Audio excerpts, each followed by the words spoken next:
tell me, first of all, what is the correct pronunciation of your last name? It is Soigné. Soigné. Yes, I think like a bird, a swan, and then Yeah. yay. Soigné. So thank you so much, because I didn't want to botch it. And I said, well, I'm just going to ask him. So I'm going to write it down. Soigné. Well, you have quite an extensive background. So I'm excited to hear about your journey. Okay. So tell me how long have you been in real estate? I know that I read up on you now. I did a little homework. So Oh, I do know that you've been around and you've done your thing and you've been in the tech space and in various industries prior to real estate. So I'll let you give you the stand here to give us your overview. okay. So I started in real estate really about 2014, and not the way most agents do. I actually started as a real estate investor.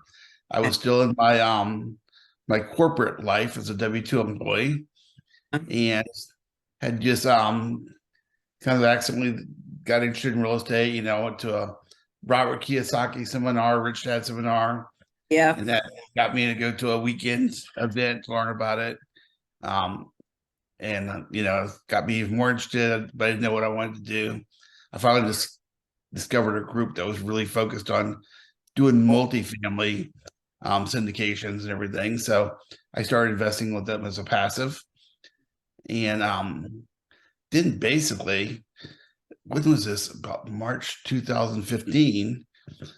I was fired from my last job right as my I had finished reading the Cash Flow Quadrant by Robert Kiyosaki. I love My that. Yeah, I my, love my that book. mentor had me read it, Mhm. and I just had an epiphany. It's like, hey, I'm not meant to work for anybody else. I was making great money, great benefits. I was miserable, hated it, Mm. Mm. and stressed out. It just was not good for me. Yeah. And so, I just decided right then and there, it's like, I'm going to do something else, where I have more control over my own destiny. Yeah. And so at that point, I didn't have enough invested in the multifamily to really make a living at it. Sure. So I decided that, okay, we're going to start just doing single family investment strategies. I'm going to go, flip some houses, I'll wholesale, get rentals, seller finance, do creative finance type stuff, whatever it took Yep. to keep the lights on, keep the house, and keep the family happy. Sure. And it was tough. I'm not gonna sugarcoat it. It was, Sure. about 2 years of going backwards, I would say. But I just really had a conviction that this was going to be the better way for us going forward. And so, about 6 months into that journey, I all of a sudden got this great idea that my wife would be really well suited to be my real estate agent, so she could sell my flips and improve the margins. Yeah. Yeah, she wasn't quite as enthusiastic about that idea as I was. So I ended up getting my license myself. Yeah. With the original goal was to become my one and only client. Okay. That somehow didn't work out very well. I had fellow investor friends and started asking me for help, and so I started doing helping other. It was a very investor focused business at first. Sure. And about 4 or 5 months into doing that, my mentor had a falling out with my broker. Okay. I followed her to another brokerage, and then 10 months in, I discovered EXP and moved my license over, and Wow. the rest is history. Wow. So the previous broker that you were with, was it an independent broker or was it one of the large houses? It was an independent broker, so little boutique broker, yeah. Yeah. Yeah. So that's interesting, and thank you for sharing, your journey. It's very interesting how we discover our passions, and how we discover our genius, and how we are able to follow our heart. And deep down, I think we all know what we love, right? And there's a side of us that has been conditioned through society to think that, you know, we have to work for someone else and we have to have X, Y, and Z lined up and follow this American dream, right? But I think it's powerful when you have the ability to tap in to what really turns you on, if you would. Yeah, the funny thing was when I was in high school, high school counselor, I had this some kind of career. I'm not sure if I don't think it was really aptitude test, but they gave me some kind of test that just measures like what kind of career might be good for you, just based on your interest and stuff like that. And it came back that I should be a real estate agent. No kidding. Yeah, I did not consider that for like 10 seconds. I don't think. Wow. I'm not doing that. But sometimes God has greater plans for you, and even 10 years ago I would have thought about doing this, but it's just like truly blessed of it's kind of a crazy path that's led me to where I am, but Sure. I'm just so glad that all the pieces fell into place, because it's changed my life, and I'm so much happier, more fulfilled than I've ever been in my career. Wow, that's powerful. So when you made the shift to EXP, what was it and when was it? What year was that? Okay, so that was I think my first day was August 26th of 2016. Wow, so you've been engaged there for quite a few years.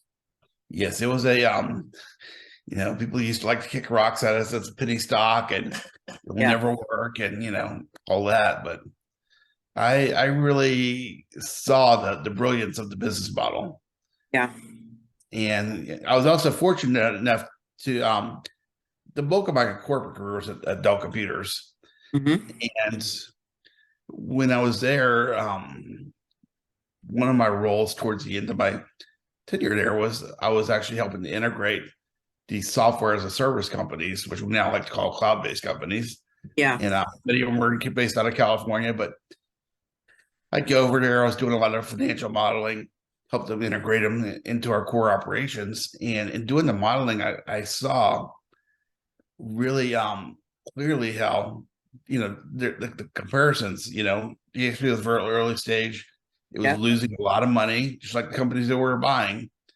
And what they saw, what the companies were buying, they had to make these enormous investments in infrastructure, building out the pipes for the projected future volume. Yeah. And once you cross a certain volume and get to break even, then you have an inflection point. You can get a profitability very quickly, Okay. because the marginal cost per user is pretty nominal compared to your fixed cost to build all that.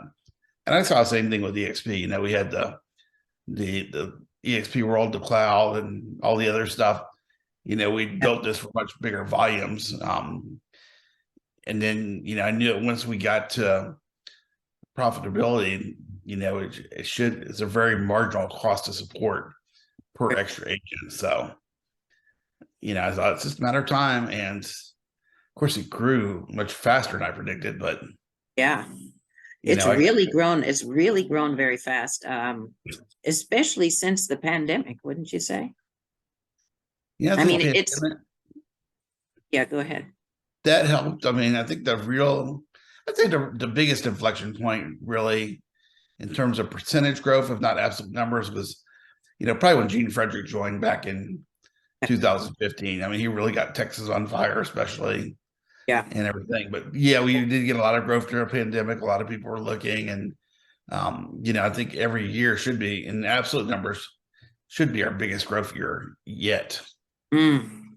This last year, I believe did you so. say Yes. 2022? Yeah.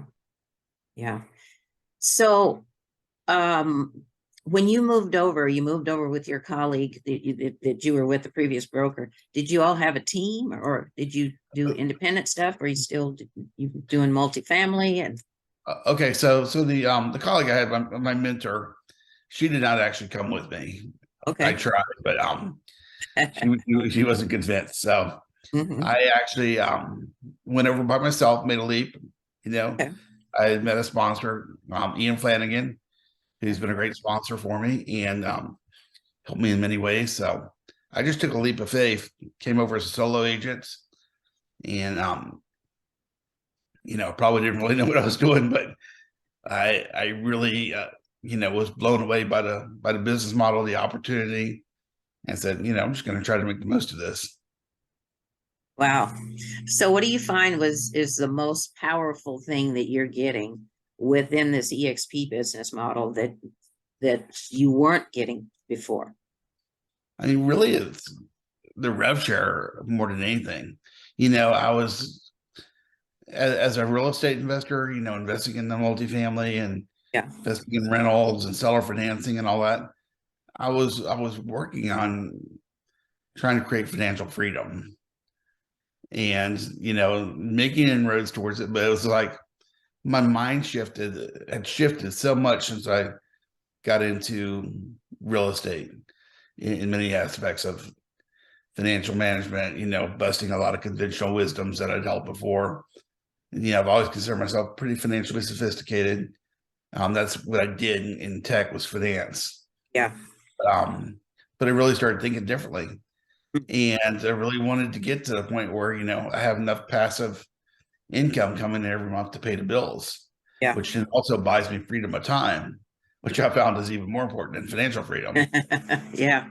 So, I thought, hey, this might be a way to greatly accelerate what I do in terms of building passive income from real estate, because I only had so much capital Yeah. that I could do at any one time, which limits the growth. Obviously, you can do creative finance and some things to accelerate that, but you only got so much money to invest in real estate.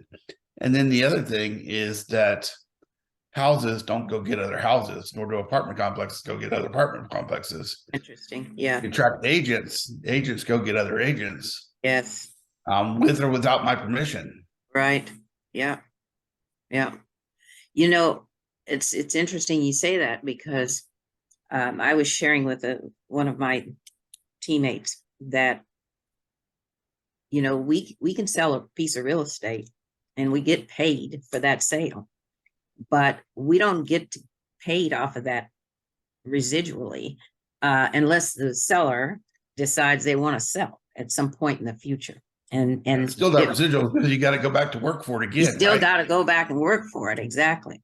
So the powerful thing about this model is exactly what you're saying, is that you get to participate on these agents as long as they're in real estate, as long as they're still selling, and as long as you're still within the model yourself. So tell me a little bit about this rev share experience for you. Was this something that you immediately jumped into as in sponsoring other agents? What did that look like for you? Yeah, so I started pretty quickly working on it, doing very poorly. I think I'd say what I lacked in skill, I made up for in enthusiasm. Yeah. And you probably heard the term. I probably EXP'd over a lot of people. Not intentionally, but just I didn't know better, and I was just like a little excited puppy dog, Sure. at the time. But over time, I've learned, put a lot of time and energy in trying to learn from the best, really improve how I approach things, and just focus on adding value to other agents. So, hopefully, I think I'm a lot better than I used to be. I'd say I did this not really as much as I could for maybe the first 6 months. I was still heavily involved in the single family investment side. And I was doing it in a market that was about an hour and a half one way from where I live. Yeah. So it kept me pretty busy. And then at some point, probably about 6 months into my tenure with EXP, I just had this epiphany. It's like burn the boats. And I thought, this is going to provide for a much better future in what I'm doing now. So I just absolutely cut off all my single family investing. Wow. I had one rental still that I left, it was pretty didn't require a lot of maintenance. I kept that. But all the flips, wholesaling, any kind of new projects, I just quit doing it and said, I'm just going to go all in on this. Mhm. And I'd say it took, when was it? Maybe 2018 that, really started feeling like, actually, I ended up in the hospital. I think at that year. And at the same time, my rev share just like magically increased. I was worried at the time, like, how are we Wow. going to pay this? It Wow. magically increased to where it covered everything. And it was a true blessing to come in at the time it did. And ever since then, it's I just crossed 2,500 agents. Wow. So That's it's been huge. That's huge. and really excited about what the future holds. We're adding about 100, close to 150 a month on average. And Is that the growth that's happening? Is 150 agents a month? That's just magically happening, right? yes, it's really like compound interest. What I Yep. tell newer agents coming on board is like, hey, the first probably till your organization gets to about 100, you're going to Mm. be doing the heavy lifting. Okay. Yeah. Not Yeah. all of it, but you're going to have to be, um, you know, it's going to feel like you're doing most of the work Yeah. and everything. And, it's just like, hey, if you put $5 into an interest bearing bank account, Yeah. you're going to have to keep making deposits to make it grow. It's not the Sure. interest, but you get that big enough and you get a big enough interest rate, and then the interest will start passing up what your own deposits are. Yeah. Yeah. And so, the key is to find good leaders and to really help them duplicate. Mm-hmm. Mm-hmm. There's a saying, I forget who came up with it, but if it doesn't duplicate, it doesn't matter. Yeah. Yeah. So That's, really, I hear Curtis Johnson say that a lot. yeah. Yeah. So we're really focused in our group about really driving duplication, making sure every agent in the group that wants to grow through rupture has the tools, skills, and resources they need to succeed at that. Yeah, that's very, very powerful and very important. Um, you know, that's one of the things that I'm most excited about is the collaboration and the leadership. Okay. And we have so many different leaders that they're all powerhouses, and everybody wants everybody to win. So it's a win-win environment, and you just got to lean into it and follow and just follow the lead. And it's not that complicated. Um, like you say, the heavy lifting might happen in the beginning, but eventually the machine just starts to duplicate and spread, or like you say, it's compounded interest, it's compounded agents. So, Yeah, and just I'll just compound on something you just kind of touched on is that because we are an agent-owned company, we all have equity in the company. Many of us significant portions. We're yeah, all incented to work together and help each other out. It's not like you know, it's not like your win is a takeaway from me or vice versa. right. It's like, hey, when you win, I win, and vice versa. Rising tide raises all ships. So the culture of collaboration and really every agent being willing to help each other is like unlike anything I've ever seen anywhere else. Yeah, I feel exactly the same. And I came from a powerful, I was with KW for 13 years, and the culture was very strong, and the education was very strong. And it was a dynamic company. Um, but one of the things that had a huge impact on my decision to come over was my age. And when I, turned 60, I was starting to look at the big picture and the future. And I said, how much longer am I going to have to sell this real estate to build a passive share? I mean, and I own real estate too, but it wasn't paying me in a way that to where I could retire, right? So, and there's only so much you can do Right. with savings, if you would. to Yeah. build so that you actually have enough, and all of us are living longer, as you can see. But I'll tell you that my whole vision and decision was based on creating a graceful retirement plan and a graceful exit strategy. And not that I want to exit and not sell real estate. I just don't want to have to, you know, particularly at 70, right? And Right. that's not my vision for you, if you would. So I, I'm curious too. How often did you ever see a retirement party at your KW office? never. You know, that's the disturbing part about this industry is Yeah. it's a great industry. I love so many things about real estate, Yeah. but it's really not set up for agents to be able to retire very well. That's You right. know, unless it's coming upon you, you know, you're building a rental portfolio, things like that. But you know, so many agents, you see a lot of agents working well past their prime in Mm-hmm. the Mm-hmm. 70s, sometimes even beyond when they should be enjoying their golden years. That's right. That's right. Yeah, I see a lot. I see a ton. You know, I am a senior real estate specialist, and I actually teach the course through the National Association of Realtors. It's a 2-day designation course. I don't know if you're familiar with it, but Yes. I've taught it for the last, I don't know, 7 years. When the pandemic hit, of course, we couldn't do the live courses anymore, and I'm hoping that we're going to get back into the course here. But that, the sector of realtors that are 50 plus, this is the only vehicle, the only platform that exists that gives us the ability to kind of catch up and make up for lost time, if you would. And it's a matter of how much energy do you want, because the numbers are the numbers and they work if you work it. It's no different than us doing lead generation for listings, right? You got to make a certain number of contacts in order to reap a certain number of appointments, in order to reap a certain number of listing appointments, and then signings, right? And then Yeah. sales.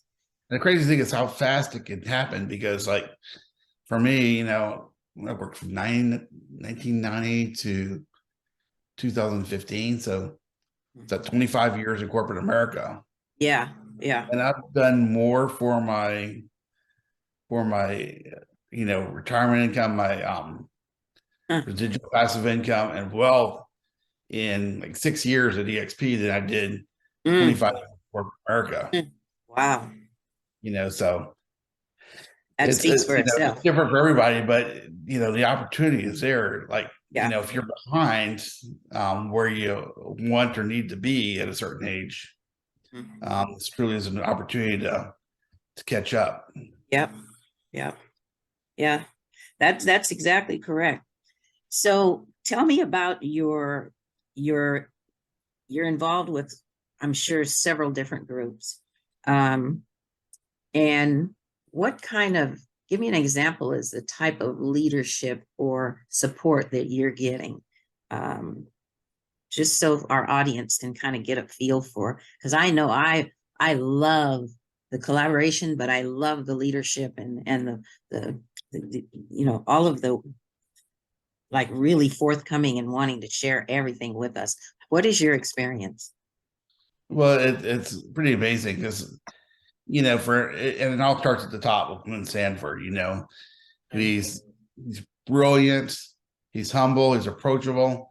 I've had times I always make a chance, make sure to say hi to him and talk to him briefly whenever I'm at live national events. But I've messaged him on workplace and he'll respond promptly. Yeah, Dave Knorr, yeah, he's wonderful. Russ Lagan, there's just a lot of great agent or great senior leaders of the company, and they're not in an ivory tower. right. They're in the trenches with us. Always pulling us, reaching out for feedback. How can we make this company better for us, the agents? Mm. And so, that's true. Truly, the company is evolved and continued, from the beginning. It's like, how do you get a better business model in this? It was pretty brilliant, Yeah. but we continue to tweak, add offerings, adding health insurance, Yeah. adding reload division, adding commercial referral division, and it just goes on, with the ways that they're constantly working to create more value for the agents and to make it like a no-brainer to, this is the only place that, if you really take a look at it and, evaluate with an open mind, it's a no-brainer. Yeah. Once you see it, you can't unsee it. Right. And, and if you've seen it, 2-3 years ago, Yeah. not the same EXP as we have today. It's true, isn't it? I remember that I was approached about EXP back in 2000, I want to say 2011.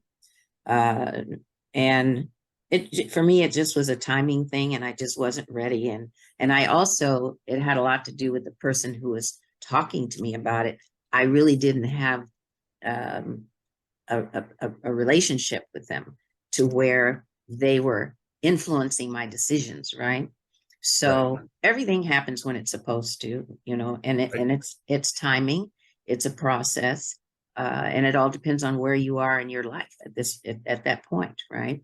So Yeah. I Yeah. think that it's not for everybody, but depending upon what you're looking to achieve, it's pretty cool. But I do love the fact that the leaders in the company, and we're all leaders for that matter. We're leaders. You and I are leaders. But our founder is so accessible, and all of the people who are working on that level in the administration are so accessible and so available and so pro us. This is what is where the road meets the rubber, is that this is an agent-centric company, literally. And you can see it through the successes of all these different agents who are really leaning into the space. Um, Everybody's achieving amazing results and success. So it's pretty exciting. Do you have Yes. do you have any parting words you'd like to share? Well, parting words is like, as far as from the it's not an easy business by any stretch of the imagination. Of course, you know the cycle of interest rate increases that the Fed started, late last year has thrown some interesting twists into business. It's still a great market though. Yeah. Um, people are still buying, selling, moving, investing into real estate all the time. And the people that are willing to work, people who have a big why, they're coachable and willing to do the work, you know, those ones are well positioned to thrive 2023 and beyond. It's same thing with the attraction side of things. It's not easy necessarily, but it's very doable. It's and it's worth doing. I've seen so many people that spoke on the sales side and the attraction side. See many people quit before they give themselves a chance to get momentum. Right. I Right. can't tell you how many times I've failed. I'm surprised I don't have a flat face because of all the times I've ran into walls. But yeah, just keep at it, and if things don't work, figure out, try different approaches, do some split testing, and try different things. If you need to, get a coach. Right. A lot of people like the idea of paying for a coach. They're not always cheap. I'm with Success Coaching. I'm a coach, but I also have a coach Yep. that helps me too. So, Tom Brady had a coach, Absolutely. and be sure that don't try to do everything on your own. Real estate's a team sport. That's Even if right. you're a solo agent, you're not going to go very far without having a good lender, title agent, inspector, and you need people who are coaching and training you, helping you Yep. get to that next level. Yep, that's right. Absolutely correct. All points. And this is an interesting market. And I've experienced this market in the past. It's a little bit different in 2007, 2008, but these are the markets where you can thrive, These are great Oh, markets, but you gotta beef up your skill set and determine where you want to posture, what niche do you want to specialize in, and yeah. or And another thing too is, a lot of agents are actually leaving the industry right now. I know, I So, know. all their old sphere of influence, their clients and everything, those are all going to be up for grab. That's right. That's Uh, right. you know, That's right. go out and pick up more than your fair share of them. And embrace them and coach them into success. That a lot of times when you find a big fallout of agents, it's because they don't have the support. They don't have the um, the mentorship. They don't have the leadership, and they're just out there to hang on their own. And you can't hang in this business on your own. It is a team sport, big time. It's a big team sport. So, embrace, and coaching, I cannot express how important coaching is. I've always had a coach in my entire real estate career. I mean, I think maybe the first year I didn't have a coach that I was paying for, but I had a mentor who got paid through my transactions. But nevertheless, I've always had somebody that I was learning from, and um, you know, and being coached with. So it's critical. You like you say, Michael Jordan, all of these, LeBron James, all these athletes, they all had coaches, right? Yeah, because Uh, it's just human tendency. We all have blind spots, oh man, and big time. so you can go start doing stuff and you think you got it down, and then somebody's looking at you from um far and everything like, you're screwing this up, you're screwing that up, and Yeah, yeah, that's our own bias to kind of sometimes overlook those things, and so we need that third party perspective, and then somebody to help us correct course where needed, and right. That's right. also to cheer us on and to hold us accountable. That's right. That's right. Yeah. Good stuff. Good stuff, Chris. Well, I'm really grateful that we were able to connect today. You brought a lot of value, and Thank you, I'm buddy. It's great to be very, here. yeah. It's I just love I love communicating with peers because we learn from each other, and there's always something there that we can get from each other, from our own experiences. So, I appreciate your time. I respect your time and your expertise and your story, your journey. It's amazing. So I'm going to keep my eyes on you. Okay, thanks, Tony. Likewise. Okay. It's been a pleasure talking with you, and honor to be on your podcast. So thank you for your time. You're welcome. You're Hopefully welcome. we'll My talk again pleasure. soon. I'm sure we will. Absolutely. See you on the next mastermind. Sounds great. Okay. Okay. Bye. Take care. Bye bye.